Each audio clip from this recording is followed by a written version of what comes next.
guys, hope you all are good and revising properly at your home. Actually, let me tell you one thing. This is the chapter number 3, retaliation and struggle against British Empire, and there is a little confusion over here कि इसमें से 6 marks का एक question आता है. So I said कि 4 marks का आता है. So I would like to take my words back. इसमें से 6 मार्क्स का एक क्वेश्चन आता है. एंग्लो मैसूर वॉर आज का नेक्स्ट टॉपिक है. लेट मी टेल यू, अभी तक लास्ट 3 इयर्स में ना तो एंग्लो मैसूर वॉर आया है, ना ही एंग्लो मराठा वॉर आया है. इसमें से 1857 का स्ट्रगल आ चुका है और जिसके बारे में हम लोग पढ़ भी चुके हैं. 1857 का स्ट्रगल आ चुका है. क्विट इंडिया मूवमेंट जो मूवमेंट चलाई गई थी 1919 से 1947 तक, वो आ चुके हैं. पीजेंट मूवमेंट के बारे में आ चुका है. लेकिन अभी तक एंग्लो मराठा वॉर और एंग्लो मैसूर वॉर अब तक नहीं आया.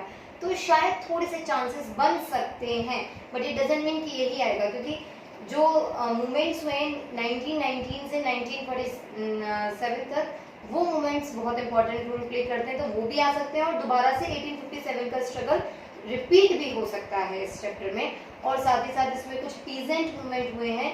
अलवर पीजेंट मूवमेंट हुआ है, सीकर पीजेंट मूवमेंट हुआ है. ये भी आने के चांसेस इसके बनते हैं.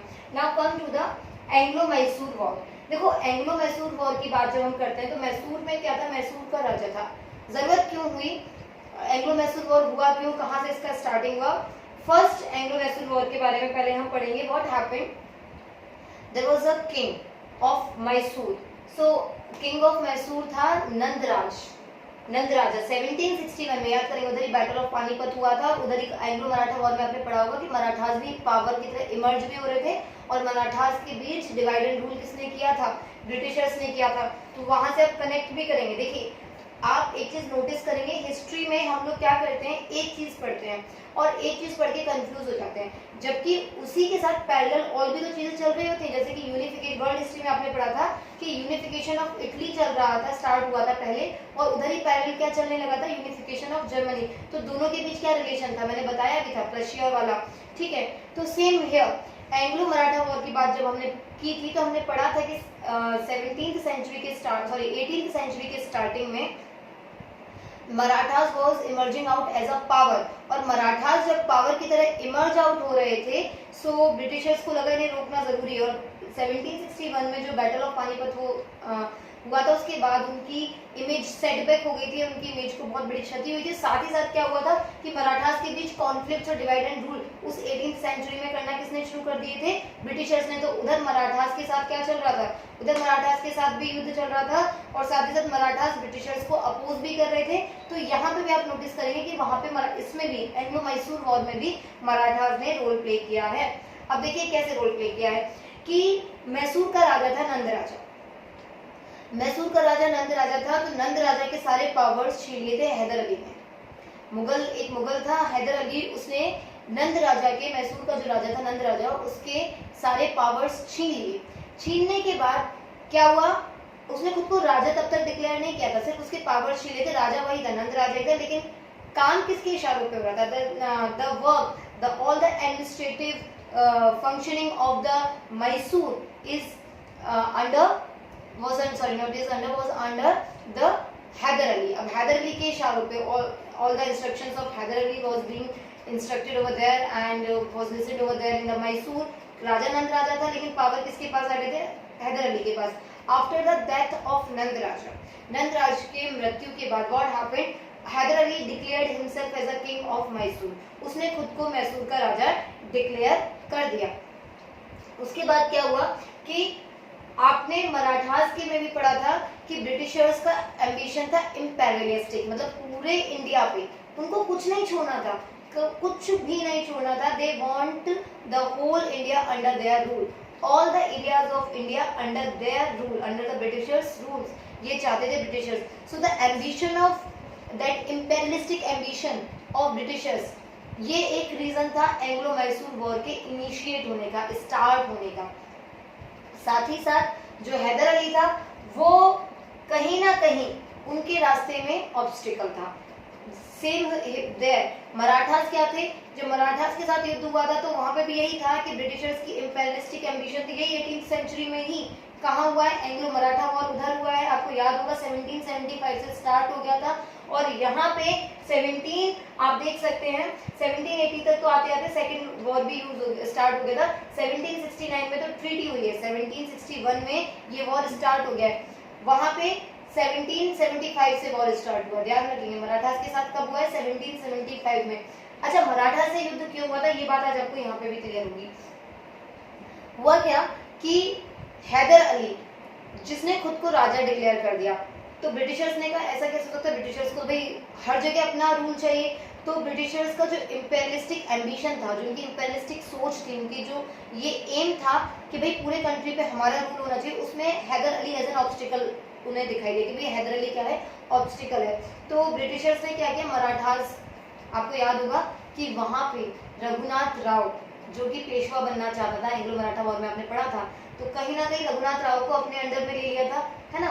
तो वो भाई मराठास का क्या कर रहा था, मराठास का हेल्प ले रहे थे ब्रिटिशर्स उधर से, क्योंकि रघुनाथ राव को क्या कर लिया था, पेशवा बनाने के चक्कर में कि हम तुम्हें पेशवा बनाएंगे, तो रघुनाथ राव को अपने अंडर उन्होंने मिला लिया था ब्रिटिशर्स ने। तो मराठास की क्या कर ली, मराठास के जो रूलर्स थे उनको अपने अंडर ले लिया, और ब्रिटिशर्स ने कहा कि ऐसा करते हैं, हैदर अली के खिलाफ क्या करते हैं, युद्ध करते हैं। और निजाम को भी अपने अंडर ले लिया, निजाम और मराठास को अपने अंडर ले लिया ब्रिटिशर्स ने, और कहा कि हैदर अली के विरुद्ध क्या करेंगे, हम युद्ध करेंगे, we are going to war again, we are going to attack on Hyder Ali including Marathas and निजाम।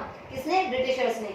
लेकिन Hyder Ali was powerful king as well as a diplomatic ruler also, तो उसने क्या किया, डिप्लोमेसी से मराठास को भी अपने साइड कर लिया, और निजाम से कह दिया कि ऐसा जी आपको हम क्या देंगे, आपको कुछ एरियाज दे दिए जाएंगे, उनको कुछ लालच देके निजाम को भी न्यूट्रलाइज करा दिया, मराठास को तो न्यूट्रलाइज करा दिया कि देखिए आप लोगों के बीच में कॉन्फ्लिक्ट पैदा किसने कराए हैं, ब्रिटिशर्स ने। ब्रिटिशर्स आपको यूज कर रहे हैं, आपको ऐसा पावर उभरने नहीं दे रहे, तो डिप्लोमेसी से मराठास को तो न्यूट्रलाइज किया। देखिए आप क्या करेंगे, ब्रिटिशर्स का साथ देखिए, आप देखिए ब्रिटिशर्स का साथ देंगे तो ब्रिटिशर्स ऑलरेडी आधे से ज्यादा कंट्री पे रूल कर रहे हैं, वो सब पे रूल करेंगे, मराठास को दबाना चाहते हैं ब्रिटिशर्स, तो अपनी डिप्लोमेसी से, अपनी कूटनीति से हैदर अली ने मराठास को तो न्यूट्रलाइज करा दिया, वो न्यूट्रल हो गए, उन्होंने कहा हम किसी का साथ नहीं देंगे, कि मराठास में ऑलरेडी उधर कॉन्फ्लिक्ट चल रहे थे। इधर निजाम को कैसे शांत कराया और अपने वो कर लिया कि भाई ऐसा है जी, आपको हम कुछ एरियाज देंगे, आपको ब्रिटिशर्स के साथ देने की जरूरत है, हम इंडियंस हैं, हम खुद करेंगे ना अपना रूल, हम ब्रिटिशर्स को क्यों दें। इस तरह से दोनों को, मराठास को और निजाम को शांत करा दिया गया। फिर क्या हुआ, इन्हीं मराठास का और निजाम का साथ लेके, getting the assistance from Marathas and Nizam, Hyder Ali attacked on Britishers, Hyder Ali ने ब्रिटिशर्स के ऊपर अटैक कर दिया। देन व्हाट हैपेंड कि उन्होंने ब्रिटिशर्स के इन्फ्लुएंस में जो रीजन्स थे, मतलब वहीं आसपास के, मैसूर के आसपास के जो रीजन्स थे जिनमें ब्रिटिशर्स का इन्फ्लुएंस था, जहाँ पे ब्रिटिशर्स अपना अपना इन्फ्लुएंस फैलाने लगे थे, उन रीजन्स पे इन्वेड किया, आक्रमण कर दिया। So Hyder Ali invaded the region under the influence of Britishers along with Marathas and Nizam, उनके साथ मिलकर, मराठास और निजाम के साथ मिलकर क्या किया, ब्रिटिशर्स के अंडर इन्फ्लुएंस जो एरियाज थे उन पर अटैक कर दिया, इन्वेड कर दिया, और ब्रिटिशर्स गॉट डिफीटेड, ब्रिटिशर्स हार गए। आप नोटिस करेंगे कि हर बार स्टार्टिंग में ब्रिटिशर्स हारे हैं। आपने 1857 का स्ट्रगल भी पढ़ा होगा, तो आपने नोटिस किया होगा कि जहां जहां वो स्ट्रगल फैलता चला गया था और जिन जिन जगहों पर वो स्ट्रगल्स हो रहा था, स्टार्टिंग में ब्रिटिशर्स हार गए थे, लेकिन ब्रिटिशर्स ने वही किया, डिवाइड एंड रूल पॉलिसी, अपने डिप्लोमेटिक स्किल्स को यूज करके फिर से क्या किया, और चालाकी से क्या किया, बार बार युद्ध को दबा दिया, और युद्ध दबाने के बाद क्या किया, हमें सप्रेस किया, मतलब हमें उन रूलर्स को सप्रेस किया। तो वही हुआ, स्टार्टिंग में जब फर्स्ट एंग्लो मैसूर वॉर हो रहा था, तो स्टार्टिंग में क्या होगा, ब्रिटिशर्स हार गए। फर्स्ट एंग्लो मैसूर वॉर का रिजल्ट क्या है, देखिए आप लिखकर कैसे आएंगे, रीजन क्या है, युद्ध के दौरान वो क्या, देखिए ये तो ऐसे है, लेकिन जब आपको पेपर में लिखना होता है ना, तो एक बेटर वे बताते हैं हम आपको। देखिए लिखना क्या होता है आप लोगों को कि reason, what was the reason behind first Anglo Mysore war and what was the result, उसका रिजल्ट क्या निकला लास्ट में, बीच में उस वॉर के दौरान क्या क्या हुआ वो आप लिखेंगे, ध्यान रखेंगे, ऐसे ही लिखा जाता है। अभी सुनिए क्या होता है बच्चा लोग कि इसका रिजल्ट आता है, Britishers got defeated in the first Anglo Mysore war and there got a treaty between both of them, treaty of Madras, उनके बीच ट्रीटी हुई, treaty of Madras on 4th April 1769। 1769 4 अप्रैल को उनकी बीच ट्रीटी हुई, जिस ट्रीटी का नाम था ट्रीटी ऑफ मद्रास, संधि हुई। उसके दौरान ये था कि देखिए भाई ऐसा है कि both will return their own reasons back, जिनके जो जो रीजंस है वो उनको वापस करेंगे और युद्ध खत्म हो गया। सब एक दूसरे को अपने अपने रीजंस वापस करेंगे और युद्ध खत्म हो गया, ब्रिटिशर्स हार गए। अब आता है सेकंड एंग्लो मैसूर वॉर। सबसे बड़ा जो रीजन था वो ये था कि पहला, उन्हें ब्रिटिशर्स ने हर बार जब वो युद्ध हारे हैं, same in Anglo Maratha war, जो युद्ध हारे हैं उसका उन्होंने बदला लेना चाहिए, क्योंकि वो अपनी इमेज के ऊपर क्वेश्चन मार्क पुट ऑन होना नहीं देना चाहते थे। और साथ ही वो चाहते थे कि जो भी हमारे इंपेरियलिस्टिक एम्बिशन में, जो हमारी ये सोच है कि पूरे इंडिया पे हमारा ही रूल होना चाहिए, हमारी इस इंपेरियलिस्टिक सोच में या हमारे इस इंपेरियलिस्टिक एम में जो भी ऑब्स्टिकल है उसे हमें बिल्कुल जड़ से उखाड़ना है, वरना एक कंकड़ भी अगर रह जाता है तो क्या होगा, it can be a big obstacle for our imperialistic approach. तो हम इंडिया का एक पार्ट भी लूज करना नहीं चाहते हैं। तो first reason, second Anglo Mysore war start हुआ 1780 में स्टार्ट हुआ है, 1780 में स्टार्ट हुआ है सेकेंड एंग्लो मैसूर वॉर। तो रीजन क्या था, the Britishers want to take the revenge of their insult, their defeat from first Anglo Mysore war. साथ ही साथ जो हैदर था, he got annoyed by the occupancy of Guntur by Britishers. Britishers ने गुंटूर पे क्या कर लिया था, कब्जा कर लिया था, और जिससे हैदर क्या था, अनॉयड था, बहुत गुस्सा था, बहुत ज्यादा प्रभावित था। हैदर को भी युद्ध करना था क्योंकि हैदर तो ऑलरेडी एक युद्ध जीत चुका था। तो हैदर को लगा मैं फिर से अटैक करूंगा, मैं ब्रिटिशर्स को आगे नहीं बढ़ने दूंगा। और ब्रिटिशर्स क्या लेना चाहते थे, ब्रिटिशर्स बदला लेना चाहते थे फर्स्ट जो वॉर हुई थी उसकी हार का। हैदर को क्या चाहिए था, गुंटूर का किला जो किसने लिया था, या गुंटूर पे जो ऑक्यूपेंसी आ गई थी, अपना राज्य स्थापित कर दिया था ब्रिटिशर्स ने, उससे हैदर अनॉयड था, उससे हैदर परेशान था, उससे वो प्रभावित था कि नहीं भाई मुझे उसका बदला लेना। तो दोनों ही युद्ध चाहते थे, दोनों ही आमने सामने आना चाहते थे। 1780 में वही हुआ कि ब्रिटिशर्स के ऊपर क्या किया, ब्रिटिशर्स के ऊपर अटैक किया हैदर ने, along with Marathas and Nizam again along with Marathas, फिर से अटैक किया, युद्ध चलता रहा। इनिशियली इसके पीछे लिखा हुआ बोर्ड के, so let me just switch on the board. युद्ध चलता रहा, युद्ध चलते हुए क्या हुआ, इनिशियली हैदर अली क्या कर रहा था, हैदर अली जीत रहा था। Initially Hyder Ali was winning the battle as well as he was initially succeeding the battle, but after 2 years in 1782 what happened, December 1782 what happened, Hyder Ali got dead, वो मारा गया, हैदर अली मारा गया। what happened, उसके बाद टीपू सुल्तान जो हैदर अली का बेटा था उसने वो युद्ध कंटिन्यू किया। ये सेकेंड एंग्लो मैसूर वॉर ही चल रहा है, ध्यान रखेंगे। सेकेंड एंग्लो मैसूर वॉर में क्या हुआ, दोनों एक दूसरे से बदला लेना चाहते थे। एक लेना चाहता था किस लिए, कि ब्रिटिशर्स ने गुंटूर कैसे उसकी ऑक्यूपाई कर लिया, साथ ही साथ ब्रिटिशर्स को पुराना जो वॉर हुआ था, फर्स्ट वॉर हुआ था एंग्लो मैसूर वॉर, उसकी हार का बदला लेना था। दोनों युद्ध चाहते थे। 1780 में युद्ध स्टार्ट हुआ, हैदर अली ने स्टार्ट किया, अटैक किया ब्रिटिशर्स के ऊपर। इनिशियली हैदर अली जीत रहा था। व्हाट हैपेंड इन 1780 में युद्ध हुआ, 2 साल बाद 1782 युद्ध ऐसे चलता है, ऐसा नहीं होता कि युद्ध 2 दिन चला और खत्म, युद्ध चल रहा है। जैसे अभी आप सुन रहे हो इंडो चाइना में भी जो चल रहा है, गर्मा गर्मी चल रही है, एक दिन हो गया, फिर वो वार्तालाप एंड ऑल ये सारी चीजें चल रही है, फिर किसी दिन कहीं से आक्रमण, किसी दिन कहीं से आक्रमण, इस तरह से सेम। तो 1782 में हैदर अली मारा गया।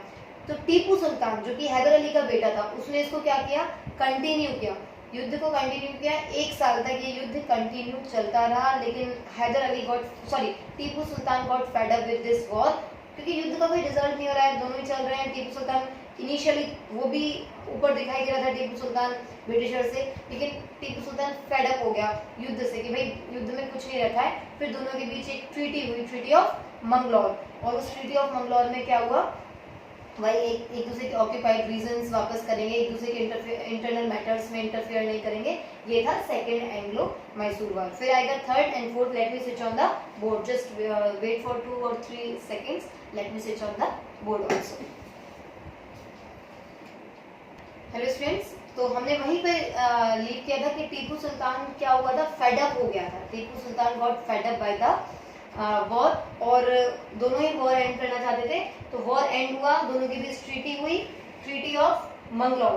ट्रीटी ऑफ मंगलौर होने के बाद दोनों ने एक दूसरे के जो ऑक्यूपाइड रीजन थे वो वापस किए और साथ ही साथ ये डिक्लेयर किया कि एक दूसरे के इंटरनल मैटर्स में इंटरफेयर नहीं करेंगे। अब देखिए सेकंड का रीजन क्या है, लिखेंगे आप लोग। सेकंड का रीजन है ब्रिटिशर्स की तरफ से revenge of first Anglo Mysore war और हैदर की तरफ से occupancy of Britishers on Guntur. फिर उसके बीच क्या हुआ कि हैदर मारा गया, टीपू सुल्तान ने ज्वाइन किया उस बैटल को, फिर बैटल में जीत रहा था स्टार्टिंग में, फिर वो फेड अप हो गया, परेशान हो गया, थक गया, दोनों तरफ से ही थक गए कि काफी लंबा युद्ध चल रहा है तो लोग थक जाते हैं, तो ठीक है वॉर खत्म करते, वॉर का कोई रिजल्ट होना चाहिए। वॉर खत्म हुआ, वॉर खत्म होने के बाद ट्रीटी, रिजल्ट क्या था, ट्रीटी ऑफ मंगलौर, जिसमें क्या पॉइंट्स थे कि एक दूसरे के जो रीजंस हैं their own reasons will get return back, और साथ ही साथ क्या होगा कि एक दूसरे के इंटरनल मैटर्स में इंटरफेयर नहीं करेंगे। उसके बाद आता है आपका थर्ड एंग्लो मैसूर वॉर। अब थर्ड एंग्लो मैसूर वॉर की जब हम बात करते हैं सो व्हाट हैपेंड कि इसका रीजन क्या था, इसका रीजन भी मैं बताती हूँ। पहले आप रीजन लिखेंगे, फिर वॉर के बारे में लिखेंगे, फिर आएंगे रिजल्ट पे। इसका रीजन ये था टीपू सुल्तान, भाई सेकेंड एंग्लो मैसूर वॉर तो फिनिश भी हो गया था, एंड हो गया था। Tipu Sultan want to buy 2 Dutch forts, डची एरियाज आप हॉल्स्टीन में पढ़ के आए थे, हॉल्स्टीन और शेल्सविक, लेकिन शेल्सविक और हॉल्स्टीन तो जगह थे, लेकिन 2 डच फोर्ट्स थे, किले थे, जिन्हें कौन खरीदना चाहता था, टीपू सुल्तान खरीदना चाहता था। लेकिन जो वहां का राजा था त्रवनकोर के राजा ने फेवर किया ब्रिटिशर्स को, क्योंकि ब्रिटिशर्स ने त्रवनकोर से कहा, क्योंकि ब्रिटिशर्स चाहते थे टीपू सुल्तान को कंप्लीटली आउस्ट करना, मतलब कंप्लीटली डाउन कर देना कि भाई कोई ना रहना चाहिए, क्योंकि वो हैदर अली उनके लिए ऑब्स्टिकल था। अब टीपू सुल्तान बन गया उनके लिए ऑब्स्टिकल, तो वो कंप्लीटली चाहते थे इनको सप्रेस कर देना, कोई नहीं बचना चाहिए। उधर मराठास को तो उन्होंने कर दिया था। आप नोटिस करेंगे कि थर्ड जो वॉर हुआ है उस दौरान मराठास ने सपोर्ट नहीं कर पाया। क्यों नहीं कर पाया? क्योंकि ये हुआ है 1790s में, आप देख सकते हैं 1790 में ये हुआ है, और उधर आपको याद होगा 1775 से 1785 तक तो कौन सा चला था, 1782 तक फर्स्ट मराठा वॉर चला है, देन सेकंड आया है, तो वहां पे तो एंग्लो मराठा वॉर अलग चल रहा था। तो मराठा सब यहाँ इनको सपोर्ट कैसे कर देते, मराठा तो खुद डिक्लाइन होने लगे थे, तो यहाँ पे मराठा से सपोर्ट नहीं किया, तो उधर तो उन्होंने मराठास को डिक्लाइन किया क्योंकि मराठास उनके लिए ऑब्स्टिकल थे, और इधर हैदर अली के डिक्लेनेशन के बाद, उसकी डेथ के बाद टीपू सुल्तान को डिक्लाइन करना था। भाई उसका बेटा टीपू सुल्तान था, इसको डिक्लाइन करना है। क्यों डिक्लाइन करना है? भाई इसलिए डिक्लाइन करना है कि कोई भी रोड़ा उनके जो इंपीरियलिस्टिक एम्बिशन उसमें नहीं रहना चाहिए। अभी क्या होता है कि थर्ड का रीजन ये था कि ब्रिटिशर्स जो थे वो टीपू सुल्तान को क्या चाहते थे, बिल्कुल कंप्लीटली सप्रेस करना चाहते थे, उसको कंप्लीटली आउट करना चाहते थे as an obstacle from their path, their imperialistic ambition. साथ ही साथ जो टीपू सुल्तान था उसको 2 डच फोर्ट्स खरीदने थे, लेकिन जो त्रवनकोर का राजा था, the king of Travancore, supported Britishers. उसने किसको फेवर किया? ब्रिटिशर्स को फेवर किया, और वो दोनों किले किसको दे दिए? ब्रिटिशर्स को दे दिए, जबकि टीपू सुल्तान को चाहिए थे। अब यही रीजन हुआ। फिर क्या हुआ? टीपू सुल्तान को गुस्सा आया, तो Tipu Sultan attacked on the king of Travancore, मतलब मैसूर की आर्मी, टीपू सुल्तान वहां का राजा था, मैसूर की आर्मी किसके ऊपर अटैक करती है? त्रवनकोर के राजा के ऊपर अटैक करती है। यहाँ मैसूर में आर्मी कम हो गई, ब्रिटिशर्स को मौका मिल गया। उन्होंने उस दौरान जब टीपू सुल्तान ने त्रवनकोर के ऊपर हमला किया, क्योंकि भाई त्रवनकोर का जो राजा था उन्होंने ब्रिटिशर्स को क्या कर दिया? फेवर कर दिया, जबकि बात किससे चल रही थी? टीपू सुल्तान से। तो भाई इससे गुस्सा हो गया टीपू सुल्तान ने, क्या किया? Tipu Sultan attack on the king of Travancore. इधर मैसूर में क्या हुआ? मैसूर में आर्मी कम है, मैसूर में राजा भी नहीं है, भाई फोर्स बाहर गई हुई, किसी और के साथ युद्ध चल रहा है। और उसी वक्त क्या किया ब्रिटिशर्स ने? भाई उनकी तो डिप्लोमेटिक और वो हमेशा चालाकी से काम करते हैं, तो उन्होंने कभी फेयर नहीं किया, कुछ भी फेयर नहीं, चालाकियां बहुत की हैं। तो उन्होंने क्या किया ब्रिटिशर्स ने?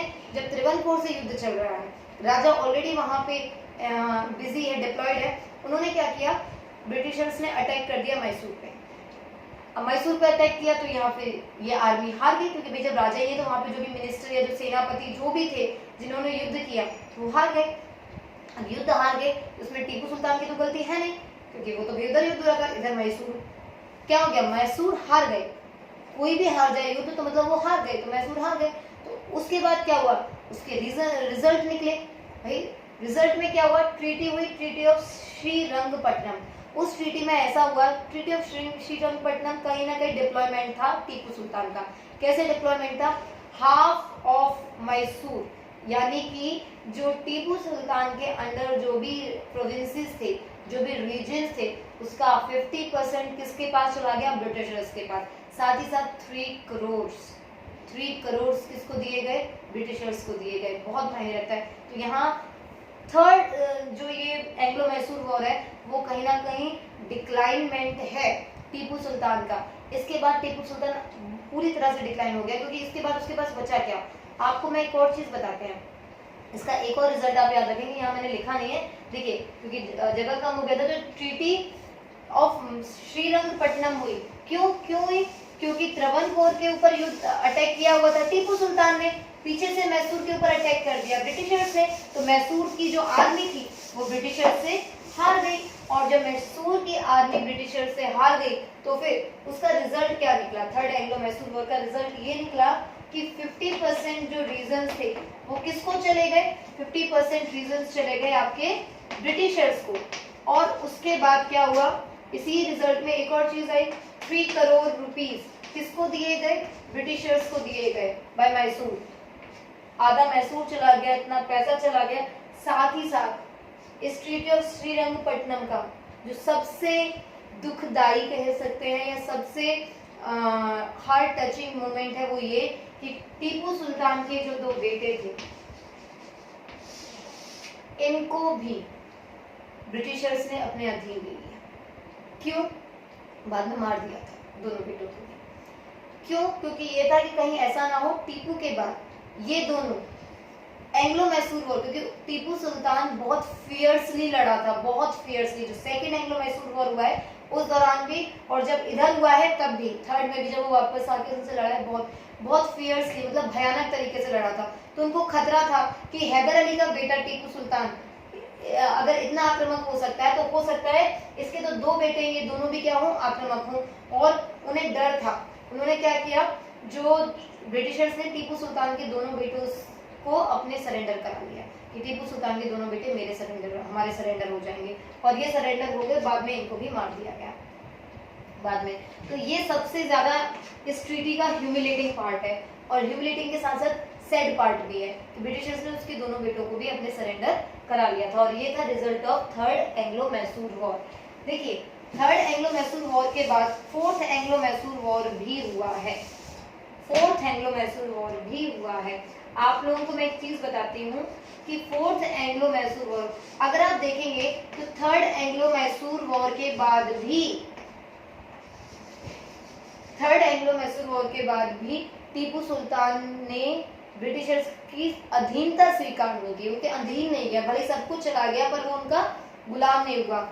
और कहीं ना कहीं ब्रिटिशर्स का जो अप्रोच था, इंपीरियलिस्टिक एम्बिशन जो थी उनकी जो इंपीरियलिस्टिक एम्बिशन थी, बस ये इनको परेशान करती थी। क्यों परेशान करती थी? क्योंकि भाई इनको तो सब पर रूल करना था पूरे इंडिया पे, तो ये किसी को वहां नहीं रहने देना चाहते थे एज अ रूलर, सबको स्लेव बनाना चाहते थे। आपको याद होगा मराठास में, जब मराठास में लॉर्ड वेलेस्ली, उसकी भी इंपीरियलिस्टिक अप्रोच थी, उसने ही मराठास को जड़ से उखाड़ फेंकने के लिए आया था जब वो, तो जब लॉर्ड वेलेस्ली इंडिया आया as a governor of East India company, East India company establish की थी ब्रिटिशर्स ने, तो उसका गवर्नर बनके कौन आया? लॉर्ड वेलेस्ली आया।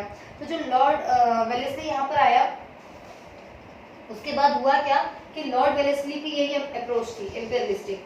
उन्हें जब पता चला कि टीपू के साथ इतना कुछ हुआ है, 2-3 युद्ध हो गए और ये सब हुआ, सब कुछ पता था पहले से, तो फिर उन्होंने कहा कि भाई टीपू को और मतलब दिमाग में चढ़ा कि बिल्कुल दबाना है इसको, तो अपने जूते की नोक पे रखना है, इस तरह से कुछ। तो फिर क्या हुआ? उन्होंने टीपू के साथ एक सब्सिडरी अलायंस किया, क्योंकि अभी भी क्या हुआ? अभी भी 50% मैसूर तो टीपू के अंडर में है, 50% मैसूर तो अभी भी टीपू के अंडर में। उन्होंने सब्सिडरी अलायंस किया कि भाई हम सब्सिडी के तौर पे हम तुम्हें सब्सिडी देंगे, लगान देंगे, इस तरह से तुम हमें, या फिर तुम हमें लगान दो। और इस तरह से टीपू ने वो समझौता बिल्कुल अस्वीकार कर दिया। ही रिजेक्टेड दैट सब्सिडरी अलायंस। जो समझौता था वो समझौता उसने क्या, सब्सिडरी अलायंस को क्या कर दिया? कंप्लीटली रिजेक्ट कर दिया। ब्रिटिशर्स क्या हो गए? इस बात से अनॉय हो गए। टीपू ने भी हार नहीं मानी, दोनों के बीच फिर युद्ध हुआ, लेकिन फाइनली टीपू गॉट मार्टिरडम। टीपू को क्या हो गई, शहादत हासिल हुई, टीपू वीर गति को प्राप्त हुआ और इस तरह से एंग्लो मैसूर वॉर खत्म हुआ। Tipu got martyrdom and in this way this Anglo-Mysore war got ended and Mysore got under the Britishers, complete with इसके पास चला गया, ब्रिटिशर्स के पास। आप नोटिस कर पा रहे हैं 1 2 3 4 युद्ध के बाद मैसूर को ऑक्यूपाई कर पाए थे ब्रिटिशर्स।